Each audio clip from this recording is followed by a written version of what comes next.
¿Cómo están viendo ustedes el tema de la elección de magistrados de la Corte Suprema de Justicia en la Asamblea Legislativa?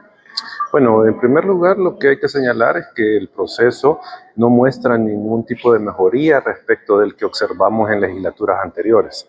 Es decir, no se han superado las deficiencias, no se han superado los vicios en cuanto al proceso de evaluación de candidaturas, en cuanto al proceso de entrevistas, por ejemplo, y parece que no se va a superar tampoco el tema de las razones de la elección. Es decir, por qué el dictamen va de cierta manera y por qué ahora el Pleno es el que va a elegir.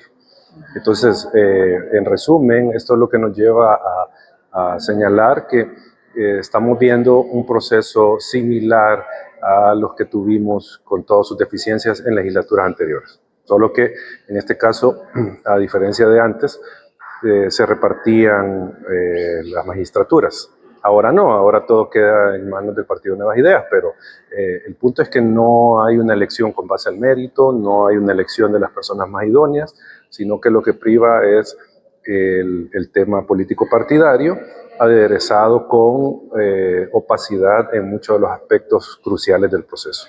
¿Hay cumplimiento de las garantías internacionales de las que se hablaba en este conversatorio? En el tema de transparencia hay un cumplimiento parcial, porque, por ejemplo, ustedes pueden observar en vivo las transmisiones de las entrevistas. Eso nadie lo niega. Pero respecto, por ejemplo, del currículum, los atestados de cada candidato, eso no está público. No se conoce cuáles son los criterios de evaluación. O sea, no se conoce, obviamente nosotros pensamos que no hay, pero no se conoce eso.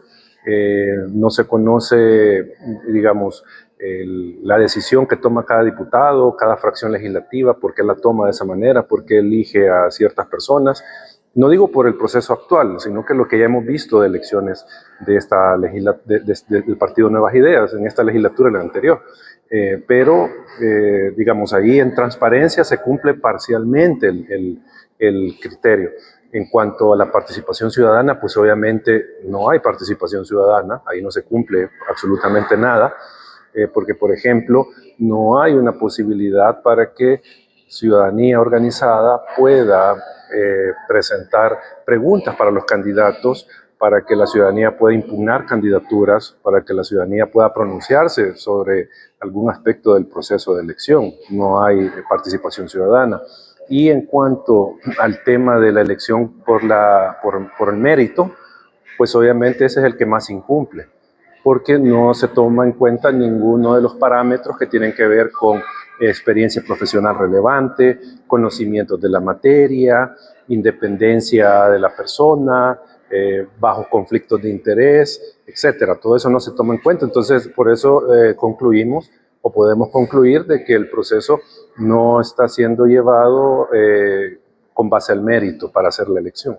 Ahora, ¿cuáles son los riesgos que se tienen al llevar a cabo una elección bajo estas condiciones que se han descrito? Bueno, habría que definir el riesgo para quién. O sea, porque para los políticos esto es lo que necesitan, tener el control de la Corte Suprema total, tener la correlación favorable para cualquier tipo de medida que puedan tomar, no haya ningún obstáculo judicial que la detenga, ¿sí? Entonces, por eso digo, habría que preguntarse cuáles son los riesgos para quién. O sea, para los políticos esto es lo ideal, tener cooptado el órgano judicial totalmente.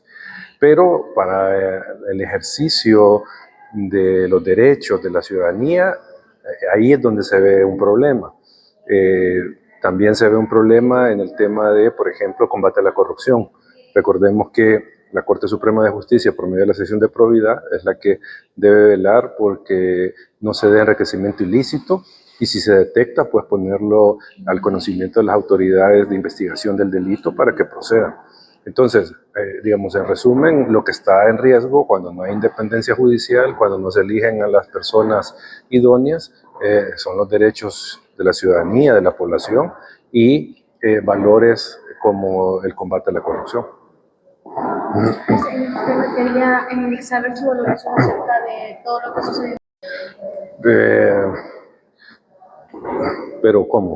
O sea, ¿qué en específico? Acerca de lo del accidente, de que pues habían dicho que habían capturado al exgerente de COSABI en Panamá, posterior lo capturaron en Honduras y pues ocurrió lo del accidente. Bueno, yo creo que hay muchas cosas que deben de aclararse y explicarse por las autoridades. En primer lugar, el tema de lo que se anunció la captura y no había sido capturado el gerente de COSABI. Ese es un primer punto que hay que aclarar. Lo otro, creo que debe de aclararse la relación del Partido Nuevas Ideas y el gobierno con COSABI en ámbito financiero. Recordemos que hay evidencia de un año donde hubo una relación entre COSABI con el Partido Nuevas Ideas donándole a la campaña. No sabemos el resto de años si le donó, que de seguro le ha de haber donado, o sea, es lo más probable, porque si donó en un año, pues no hay duda o es poco probable que no lo haya hecho posteriormente. Entonces, establecer esa relación entre el partido, entre el gobierno y COSABI, obviamente de cara a poder entender por qué no se están haciendo cosas que se deberían de hacer o por qué se está haciendo o se está procediendo como se procede. Volviendo al tema de las elecciones de segundo grado, lo que ha ocurrido antes, es decir, ¿puede el partido volver a pedir las ternas si considera que no se le cumplen los requisitos constitucionales? Bueno, que yo tenga memoria del rechazo de alguna candidatura, no. Al menos en los últimos 20, 25 años no se ha dado esa situación. Lo que ha ocurrido es que se ha declarado inconstitucional algunos magistrados. Eso es lo que ha pasado. Pero ahí ya eran magistrados, no candidaturas, no eran candidatos. Entonces, al menos desde mi punto de vista, pues es una situación inédita o pocas veces vista, porque como digo, no recuerdo que hubiese pasado algo a nivel de candidaturas. Que si puede la Asamblea realizar, digamos, estos señalamientos, sí, tiene la facultad la Asamblea, desde mi punto de vista, de señalar, pero aquí es donde viene el punto, fundamentadamente su desacuerdo con una candidatura, con una terna, y solicitar al partido que pues revise su decisión, haga una evaluación y mande a las personas que cumplan el perfil, ¿sí? Solo que obviamente aquí se ve una irregularidad, que esto lo está haciendo la Asamblea Legislativa sin haber hecho del conocimiento público con base a qué dice que no son idóneos. Por eso es que se vuelve relevante hacer un proceso, como hemos venido señalando, que se mida a la persona en función del mérito, porque así es como se puede determinar que las personas postuladas por el partido no cumplen el requisito, porque si no, es simplemente una apreciación política.